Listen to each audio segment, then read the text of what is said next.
Craftsman 2. Getting full suspension. We're going to cut this up.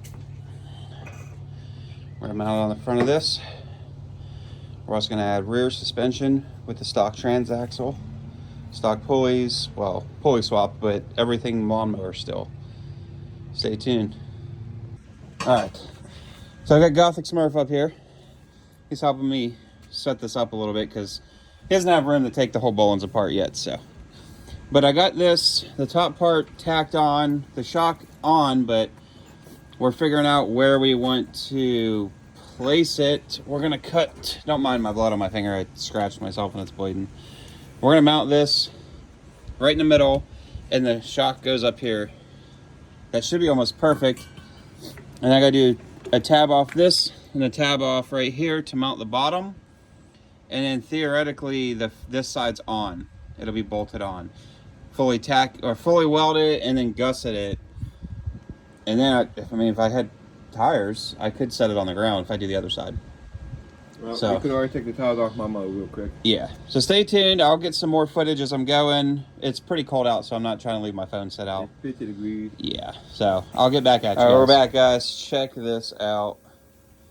Front suspension on the Craftsman 2. We are 42? 42 on a dot. To the hub surface. So I'm going to be like 48 inches wide, if not wider, with a tire on. So I'm going to have to space the rear out.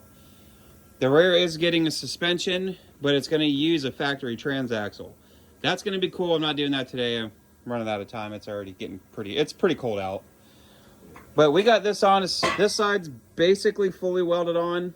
I got to gusset the shock mount. I got to weld that one on, weld all the tabs on fully, and then make some brackets. Dude, it's close. I need some rims, 4x100 or whatever the front of a Honda 350R. I think it was that. That's what I cut up. That's what's left of it. So I got the rear shock. For the rear suspension, it's going to use a single for the rear. So it should be pretty sweet. So definitely stay tuned for that. And we'll catch you later. All right, guys, we're back. We're working on the rear now. The transaxle dropped out. I got some tubing, the shock. I am going to, from that pivot point back to these arms, I'm going to build a kind of a rear A-arm. Mock center shock up in the center, and it'll pivot at the front, and then I'll have to make some keepers to allow the belt to pivot down. And should be in here shortly, so stay tuned. All right, guys, we got most of the swing arm made.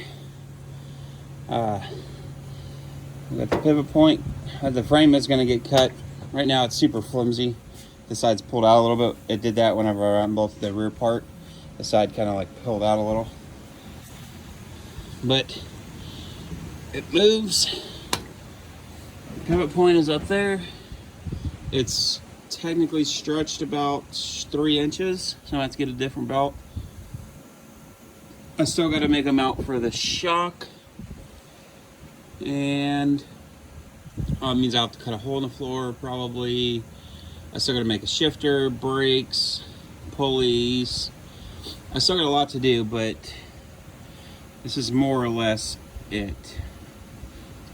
Okay, I have a shock on here.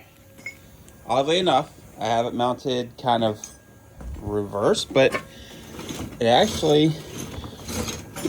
works pretty good. I don't know if it's going to be stiff enough. I might have to preload it, get a stronger spring, but I like the placement. So I think that's where it's going to stay.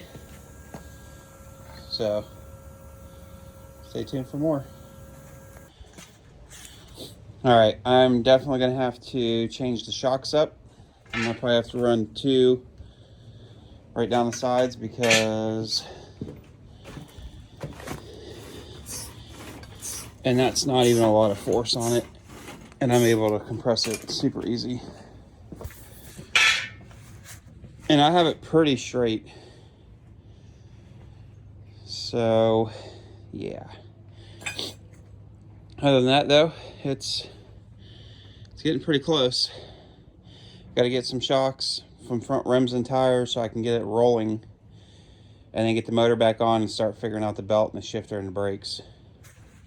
So we'll get back at you when I get a little bit more done.